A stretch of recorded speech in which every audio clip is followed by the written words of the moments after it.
I used to think Jason didn't love me anymore. He worked long hours, came home exhausted, sometimes barely speaking before collapsing into bed. Every day felt like I was alone, invisible.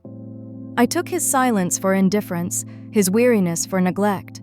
Then Caleb moved in next door. He noticed me. He smiled like I mattered. His words were soft, his eyes lingered, and in my foolish loneliness, I let myself believe it was affection. The day I crossed that line with him is the day my world began to unravel. I was skeptical, but deep down, I knew something was off. Caleb was not what he seemed. The charm faded fast. His voice grew sharp, his hands rough. Guilt clawed at me every moment after. And in that guilt, I began to notice the truth I had been blind to.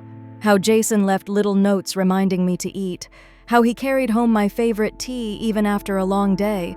How he smiled quietly whenever he watched me with the kids. Caleb wouldn't stop. He cornered me, left bruises on my arm, threatened me in the dark. Fear became my shadow. Jason saw it. He didn't ask right away, but I saw the suspicion in his eyes. That evening, he confronted Caleb.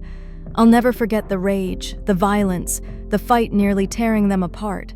I screamed, begged, pulled Jason away before he was hurt worse. I couldn't look at him, but even in his silence, I could see it. He hadn't given up on me.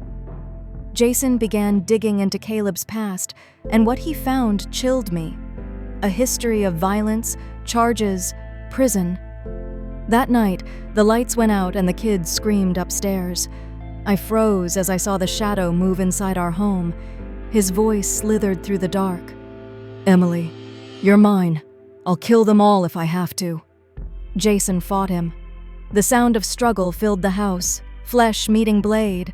My husband's cry tore through me. He was bleeding, falling. I thought I would lose him. Something inside me snapped. I grabbed the heavy brass lamp from the table and swung it with all the strength I had. Caleb's skull cracked beneath the weight. He fell motionless, blood pooling across the floorboards. The police called it self-defense. No charges were filed, just a stain that would never wash away from my soul. Now, Jason is healing, slowly. He doesn't speak much of what I did, of what I betrayed.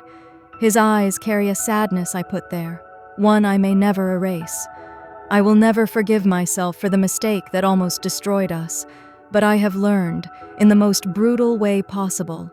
The love I had been searching for was always here, quiet, steady, unshakable, and this time I will never take it for granted again.